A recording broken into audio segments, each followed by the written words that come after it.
এতদিন জানতাম মাংসর মধ্যে আলু ছাড়া চলে না, মানে আমাদের ঘরে তেমনই নিয়ম, মানে মাংস না হলেও হবে কিন্তু ঝোল আর আলুটা চাই। কিন্তু এখন হলো গিয়ে মাংসের মধ্যে আমরা খুঁজি সব থেকে বেশি কোন জিনিসটা জানো বলো? এইটা বাঁশকুড়ুল। এই যে দাঁড়া দেখাচ্ছি তোমাদেরকে, বাঁশকুড়ুল।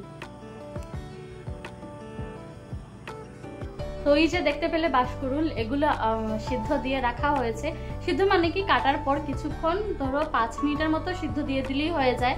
আর এখন হলো গিয়ে মাংসের প্রিপারেশন চলছে। তো দাঁড়াও, আর রান্নাটা আজকে সুরুপি করছে, তো ভাবলাম তোমাদের আগে বাঁশকুড়ুল খেত না অন্য সময়, আমি একবার ফার্স্ট টাইম ওকে খেয়েছিলাম, তো আজকে বলছি যে আবার বাঁশকুড়ুল আনার জন্য, তো বাঁশকুড়ুল এনেছি, এখন মাংস দিয়ে তৈরি করব। হ্যাঁ, আর মেন কথা হলো কি ওই যে একদিন খেয়েছিলাম সেটার পর থেকে এখন আমার ভীষণ ভালো লাগে মাংস দিয়ে বাঁশকুড়ুল দিয়ে খেতে। আমার আর ঝগড়া চলছিল, আমাকে একা একা ফেলে খেয়েছিল। পরের দিন তো খেয়েছো তুমি এসে। হ্যাঁ, বেকার है भैया, मैं तो टूट गया। তো এখন তোমাদেরকে পুরো রেসিপিটা দেখাবো, যেহেতু স্বরূপ রান্না করছে তার জন্য ক্যামেরাম্যান হিসেবে আমিই আছি। তো দেখি ও কিভাবে রান্না করে। তো এই যে আমাদের রাঁধুনি হয়ে গেছেন রেডি, আর এই যে কড়াইও গরম, তেলও গরম, আর তার মধ্যে দিয়ে দিয়েছো, কি দিয়েছো?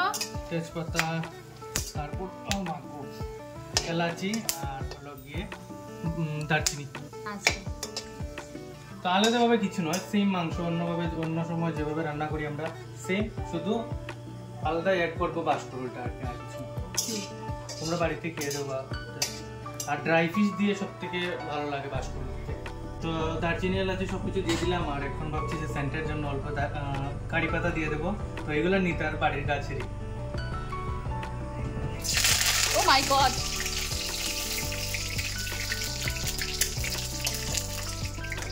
কারি পাতা দেওয়ার পরে এত সুন্দর গন্ধ বেরিয়েছে, সবার ভালো লাগে না কিন্তু আমার খুব প্রিয় কারি পাতা। আমারও ভালো লাগে। তো এখন দিয়ে দেব পেঁয়াজ। এই যে পেঁয়াজগুলো কুচি কুচি পেঁয়াজ কুচি কুচি করে কাটা।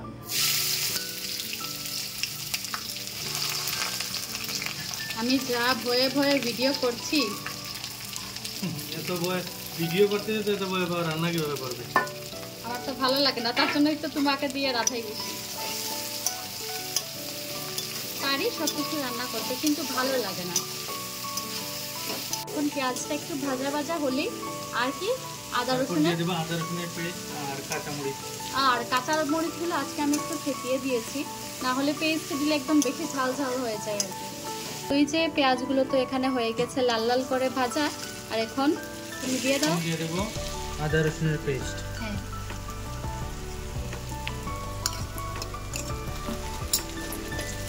তো এখন আরেকটু ভালো করে ভাজা ভাজা করবো আর কি, লাল লাল করবো, যেহেতু এখন আদা রসুন দিয়ে দিয়েছি। এখানে প্রায় ভাজা ভাজা হয়ে আসছে, আর এদিকে আমি মশলা বানিয়ে নেব। দেখো, মশলা আবার বানাতে হয় নাকি? এটাই তো ও, মশলা গুলে দেবে আজকে। এটাই তো সিক্রেট। তো প্রথমে দিয়ে দিলাম ধনে গুঁড়ো পরিমাপ মতো, তারপর দিয়ে দেব হলুদ গুঁড়ো, তারপর লাল মরিচ, আর তারপর দিয়ে দেব জিরে।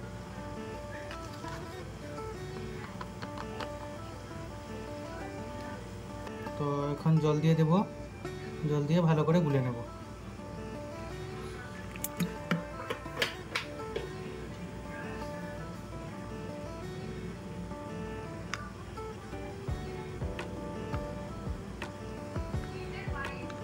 তো এই যে মশলা গুলে নিলাম, আর এখন দিয়ে দেবো কড়াইয়ে।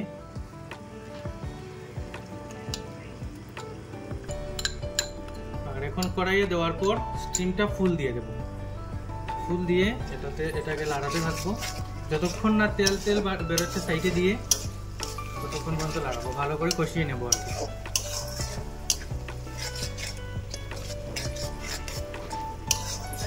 এমন রাঁধুনি একটা বাড়িতে থাকলে আর কি চাই? আমি তো চাই প্রত্যেকের ঘরে যেমন এমন একটা রাঁধুনি হোক যে তোমাদেরকে মানে রান্না করে খাওয়াতে পারবে মাঝে মধ্যে, সবসময় তো আর রাঁধে না।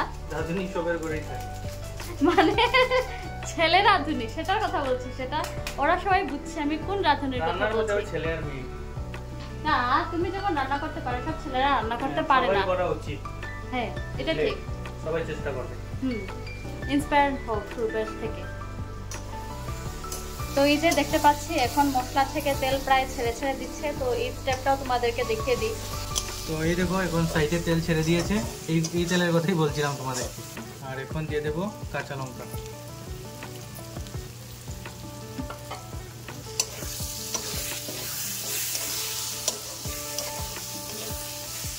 তো এখন দিয়ে দেবো চিকেন। এই দেখো, তো এখানে প্রায় 1 কিলো চিকেন আছে। প্রায় না 1 কিলোই না, স্টমাকের সাথে পিসগুলোতে যা সুন্দর তেল লাগানো আছে।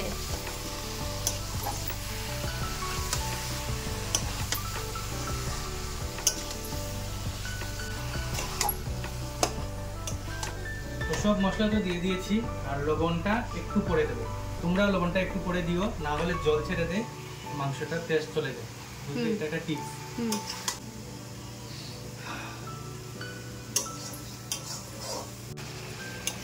তো মাংসটা অল্প কষিয়ে নিয়েছি, আর এখন স্পেশাল যে জিনিসটা সেটা দিয়ে দেবো, পাঁচফোড়ন।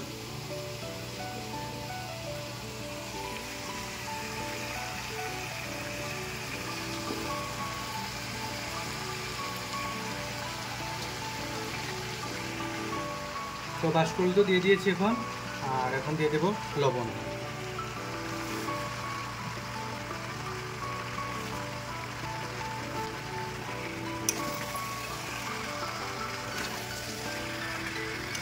আশা করি পাঁচফোড়নের সাথে মাংস সেই লাগবে না? হ্যাঁ। তো আগে তো মাংস ঢাকা দিইনি, শুধু কষিয়েছিলাম, আর এখন পাঁচফোড়ন দেওয়ার পর ঢাকা দিয়ে রেখে দেবো প্রায় 10 মিনিটের মতো। তো আর 10 মিনিট পরে তোমাদেরকে দেখাচ্ছি। 10 minutes later. তো 10 মিনিট হয়ে গেল, এখন দেখি মাংসের অবস্থাটা কি।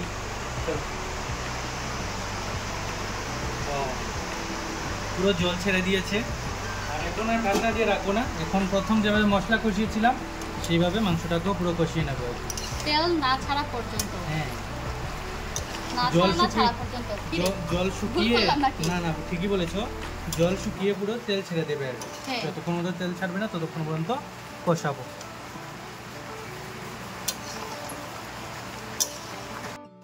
তো এই দেখো মাংস তো পুরো হয়ে গেছে, একদম ভাজা ভাজা, আর তেলও ছেড়ে দিয়েছে। আর তার মধ্যে আমরা 1-2 পিস খেয়েও নিয়েছি ভাজা মাংস।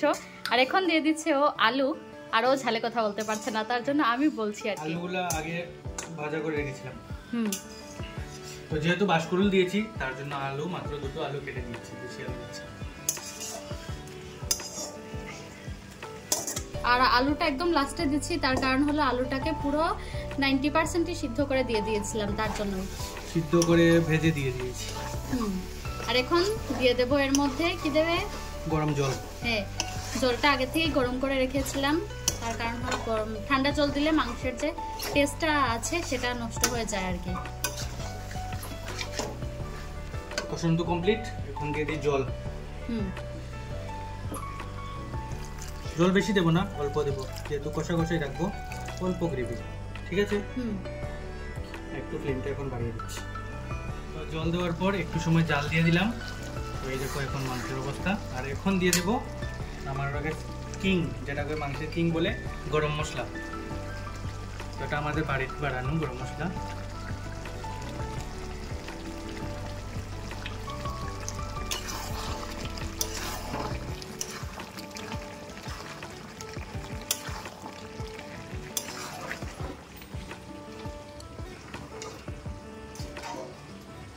তো আমাদের মাংস তো হয়ে গেল।